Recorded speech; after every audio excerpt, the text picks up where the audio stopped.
ఈ రోజు లోక్సభలో రాజ్యాంగ సవరణ బిల్లు ప్రవేశపెట్టడం జరిగింది.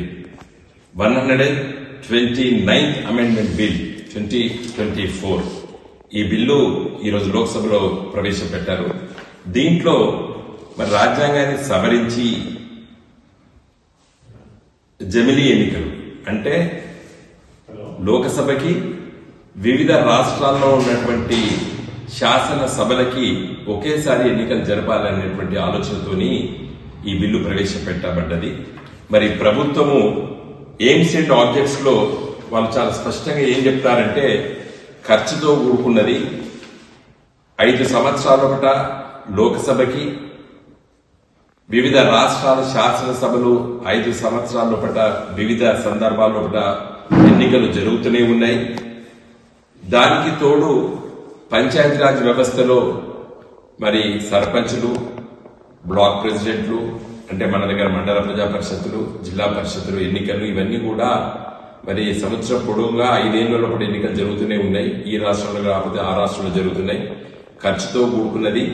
తర్వాత ప్రభుత్వాలు మరి ఒక ఆలోచనతో పనిచేయలేకుండా పోతున్నాయి.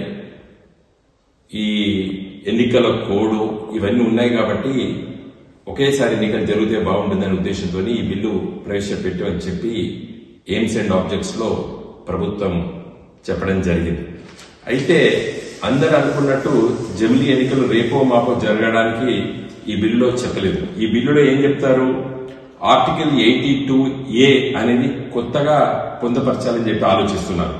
దీంట్లో the president may by a public notification issued on the date of the first sitting of the House of the People after a general election bring into force the provision of this article and that notification date of notification shall be called the appointed date. అంటే 82A కొత్తగా ఒక article ని రాజ్యాంగంలో పొందపరచబోతున్నారు. ఈ సవరణ ద్వారా pass అయితే, ఈ బిల్లు పాస్ అయితే అది ఏం చెప్తున్నారు, the first day sitting of the house of people అంటున్నారు.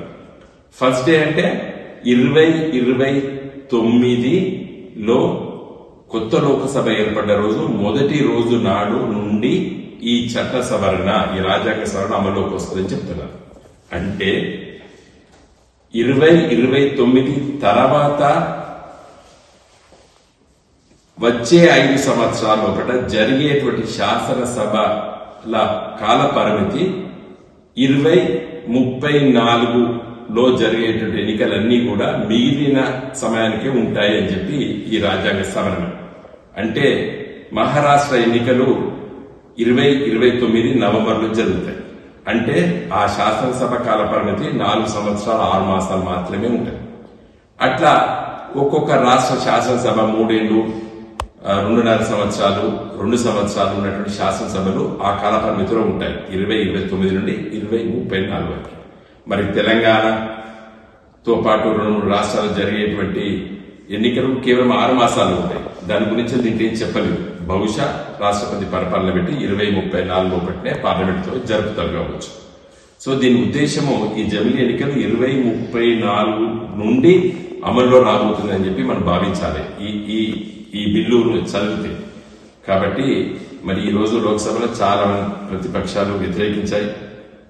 కొన్ని ప్రతిపక్ష పార్టీలు DAMK లాంటి పార్టీ జాయింట్ పార్లమెంటరీ కమిటీకి రిఫర్ చేయమన్నారు. కాబట్టి ఇది జాయింట్ పార్లమెంటరీ కమిటీకి రిఫర్ అయినట్టు కూడా ఇప్పుడే తెలుస్తున్నది అమిత్ షా గారి ప్రకటన ద్వారా. కాబట్టి ఈ జాయింట్ పార్లమెంటరీ కమిటీలో ఇది సుదీర్ఘంగా చర్చించి తర్వాత వివిధ రాష్ట్రాల శాసనసభ స్పీకర్ల సమావేశాల్లో కూడా పెట్టి కూడా చర్చించాలని చెప్పి కూడా పత్రికలో చదువుతున్నాము. సో ఇది ఒక కొత్త ఆలోచన. దీన్ని రానున్న రోజులపట మరి ఏ విధంగా మేధావి వర్గము, ప్రజాప్రతినిధులు, పార్లమెంట్ సభ్యులు, అదేవిధంగా వివిధ రాష్ట్రాల్లో ఉన్నటువంటి శాసనసభ్యులు ఏ విధంగా స్పందిస్తారో వేచి చూద్దాం.